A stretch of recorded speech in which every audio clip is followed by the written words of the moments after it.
Devastating developments tonight in a story we first brought to you as breaking news last night on Atlanta News First at 11. 3 teens were killed, 2 more hurt after a car crashed in Alpharetta. Tonight we're learning one of them was about to graduate high school. Atlanta News First anchor Carly Barnett joins us now live from where that crash happened. And Carly, 2 of the people involved, they were Alpharetta high school students?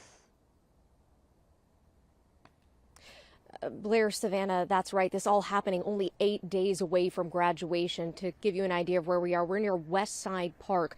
I'll give you a look behind me. There are some flowers out here this evening. All of the individuals involved only 18 years old. Markings on trees and broken glass, evidence of a violent single-car crash that took place Tuesday night. It claimed the lives of 3 18-year-olds and injured 2 others. Alpharetta police spent the day surveying the scene on West Side Parkway between Maxwell and Hembry roads. The exact cause is still not known, but they say it appears the driver was speeding. The car went over the curb and hit multiple trees. Police identified those killed on scene as Sriya Avasalara and Anvi Sharma, both UGA students. And Orion Joshi, a senior at Alpharetta High School, died at the hospital Wednesday.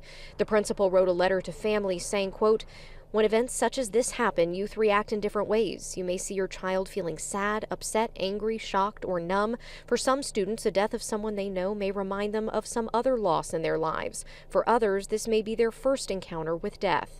Alpharetta police say 2 others are in the hospital, Muhammad Liakath, an Alpharetta High School senior, and the driver, Rithwak Samapali, a Georgia State student. Some concerned neighbors say this area has had its fair share of drivers going too fast. Prayers for everybody that was involved and the families. So sad. Now, the conditions of the 2 students in the hospital still unknown tonight. Based on Alpharetta High School's social media pages, there was a graduation practice ceremony that took place just hours before this crash. The principal did give out some mental health resources to families and students. You can find those in this story on AtlantaNewsFirst.com. Live in Alpharetta tonight, Carly Barnett, Atlanta News First.